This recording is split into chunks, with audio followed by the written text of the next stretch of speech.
you the Santos tapes. This is a Beat exclusive. George Santos on tape discussing his scandals, finances, and problems on the road to this new indictment we saw today. And here are the facts. These tapes were recorded earlier this year in January and February by documentarian Blake Zeff, who's worked in government and recently did an MSNBC documentary about student loans. So they were recorded before this indictment for the charges that include allegedly illegally taking unemployment benefits, which, you're going to hear this for the first time tonight, George Santos discusses here on tape. So the way I look at it is they're not understanding. The question is simple. George, why was your income $55,000 in 2020 and why is your income drastically higher? Well, here's the answer to that. We struck a deal with the company so nobody went unemployed and got reduced to like a very basic salary, just so we, as we called it, livable wages in the company, so we can get by, because our industry was capital introduction via vis-a-vis conferences, vis-a-vis speed dating, all that in private equity, and managing limited partner, general partner relationships and investment groups. So, long story short, I went from 2019 bringing in $400 and something thousand dollars to, in 2020 my reported income was $55K. It couldn't be more legitimate. I actually qualified for unemployment. And quote, I qualified for unemployment. This is newly revealed in these Santos tapes tonight at MSNBC exclusive. And as for the unemployment today, prosecutors say otherwise. Now, the new tapes may be relevant to this open case now. Santos also blamed people who worked for him when it came to other money issues. Now, here is what he told Zeff on this tape airing for the first time right now.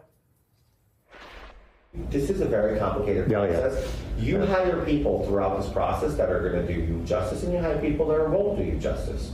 And the benefit of it all is I learned through this process, and we get to rectify no criminal conduct. It's an honest error. We're fixing it. Great. Second, I discovered that the person I trusted throughout this entire process might have not done some kind of insanity with, like, not negligent, but just unprofessional levels of financing filings on the FEC reports. Mm-hmm. You hire a fiduciary, you trust them. And you go to sleep at it, I'm like, oh, I hired a company, reputation, 30 years into business, has done a former congressman with Zeldin stuff for 14 years.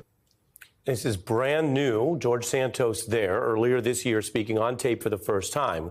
Very interesting, because at a minimum he seemed to show the awareness of some of these issues while making in that statement his type of defense, whether that's the same defense his lawyers and team ultimately pick at trial. All of this newsworthy tonight. Also, he discusses briefly how he thought he could beat it all. We just saw Matt Gaetz survive a massive scandal. He's elected. We see members of Congress survive scandal on scandal. There are members of Congress and many politicians, I bet you can name a few off the top of your head, who've survived scandals. But the member of Congress he mentions, Republican Matt Gaetz, was not ultimately charged by the feds. Today, Santos was. I should mention, as part of this reporting tonight, which you're only going to see right here, we reached out to Congressman Santos's office today. We did not hear back. If we do, we will report any of their response, including extending an offer to have him join me for an interview to discuss all of the above on these new Santos tapes tonight, which are only on the Beat. Flocked at me because I had a reputation already of being quick, aggressive, and good. And now I'm being held to, it feels really nice to make good money. But I had also previously, earlier in my career, had run into good fortune in business, So it's like people are attacking me for the slightest things. New tapes of George Santos, the Santos tapes, only right here on The Beat on MSNBC. That is the congressman speaking earlier this year. The tapes made in January and February about a host of issues, including some that overlap with his new indictment. We are joined now by the documentarian and journalist behind those tapes, Blake Zeff, who also did an earlier documentary with MSNBC, as I mentioned, and MSNBC's longtime analyst, now a CEO of the Leadership Council on Civil Rights, Maya Wiley. Welcome to you both. Blake, I mentioned that you've done stuff in government and in reporting and here at MSNBC even. But no matter how much experience you have, On a night like tonight, wow, what you have on tape there. So we give the floor to you first. Tell us what you think this means. Obviously significant now in light of the congressman's indictment. Yeah, I mean, for a lot of people, these indictments felt inevitable. And having talked with the congressman, I talked to him for several hours over the course of several months. I mean, just to be clear on the background to this, we were looking to do a documentary with George Santos, just to explain for the viewers, how did he get these tapes? Met with him several times, had really long conversations with him, and eventually the project fell apart because he wanted lots of money from us.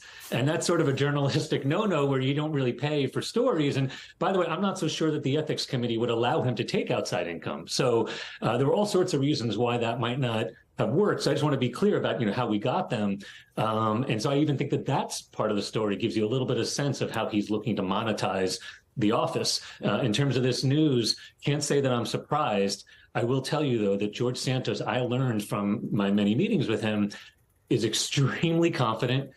I think many people would be scared with all the negative press you get, but some people, Ari, for them, infamy and fame are kind of the same thing. It's attention, and they love it, and they fuel off of it. And you might have even seen in the little gaggle he did today, he was taking questions, he was holding court. He was not in the way that I think many other people would react. He did not look sad or chagrined or worried. So it's going to be very interesting. I think George Santos is actually confident that he's going to beat this.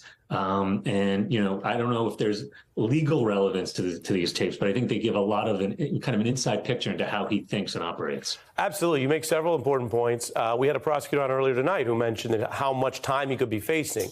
I think you make a fair observation, Blake, that most people waking up today, going to federal court, surrendering their passport, and facing that many years, at least possibly in prison, would not comport the way he did. And you did spend this time with him, which is why you have these tapes.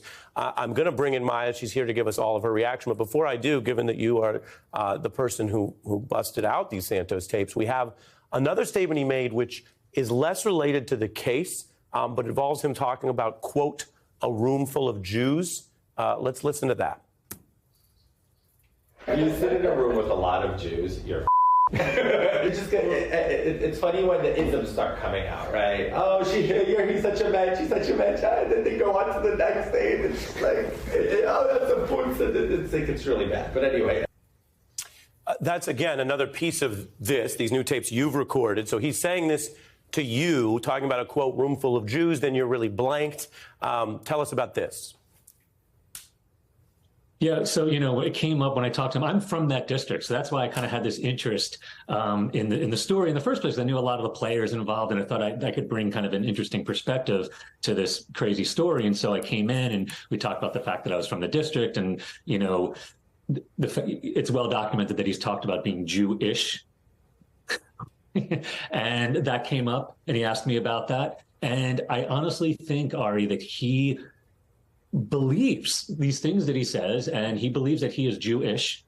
He said it enough times. He talked about some of his ancestry. He has said before that he would get a 23andMe test, but that has not yet happened. So we'll see. And I think that he was honestly telling the story almost as if he was part of the in-group, as if he were Jewish and talking about the culture in that way. That was my read on it. I will go to the grave before anybody on this planet asks me to reveal information prior to the relevancy of my service in office. I don't have to. I'm protected as an American citizen. Not because I'm hiding anything, just because out of spite, I won't do it. Because it's my constitutional right, and I'm going to hold on to it. Just like people get to write whatever they want and call it freedom of the press, I get to have my constitutional rights too. Blake. Well, you all are the lawyers, and you can fact check his jurisprudence there. I don't know if he's going to do so well in court if he just doesn't want to talk about anything that happened. It doesn't seem like a great legal strategy. But yeah, I mean, that again comes this arrogance that he has, that he's just going to get away with it. And maybe, frankly, it makes sense because he's gotten away with so much in the past. I mean, as a filmmaker looking into this, we looked into his past and we looked into a lot of the things. I mean, there's stuff that he hasn't even been charged with. I believe there are more felonies just waiting, and these just might be the first ones that they found. Do you believe that from other things he said to you? Not from our conversations, but I will say there's been a lot of talk about, for example, international marriages where he was, he was married to a Brazilian woman. There's a lot of questions around that. There are people who are friends with him. During our reporting, we found this. People who are friends with him who said he never hung out with his wife and he was living with a boyfriend while he was allegedly married to this woman. I don't want to get too far out on that, but there are other things that are definitely being looked at. But again, he's just totally confident in the way he goes about this. And one other thing I'll say is that when it comes to the unemployment charge we were talking about before, what he is saying in that tape is, yeah, I made $400,000 the year before, but then because of COVID, my salary went down to $55,000 that year. So therefore, I was eligible for unemployment insurance. Right. That's not how unemployment insurance works. No, exactly. So because of this is new, I'm not going to play all of it again. We did show that to the viewers, but again, these are new Santos tapes you recorded. Let's play a little part of him on the financial piece. We're going to play part of it. Let's take a listen. So the way I look at it is they're not understanding. The question is simple. George, why was your income $55,000 in 2020 and why is your income drastically higher? Well, here's the answer to that. We struck a deal with the company so nobody went unemployed and got reduced to like a very basic salary. That's part of what he said to you. We played it in full earlier. Go ahead, Blake. He literally said, so nobody went unemployed. So let that hang in the air for a second, right? And then he collected unemployment insurance. Now, on top of that, the government alleges that he had a separate job in Florida that paid him $120,000. So listen, I mean, I'm not prejudging the proceedings and I'm not a lawyer. That's, you guys can give the legal analysis, but it just seems to me that there's something there that he's going to have to explain.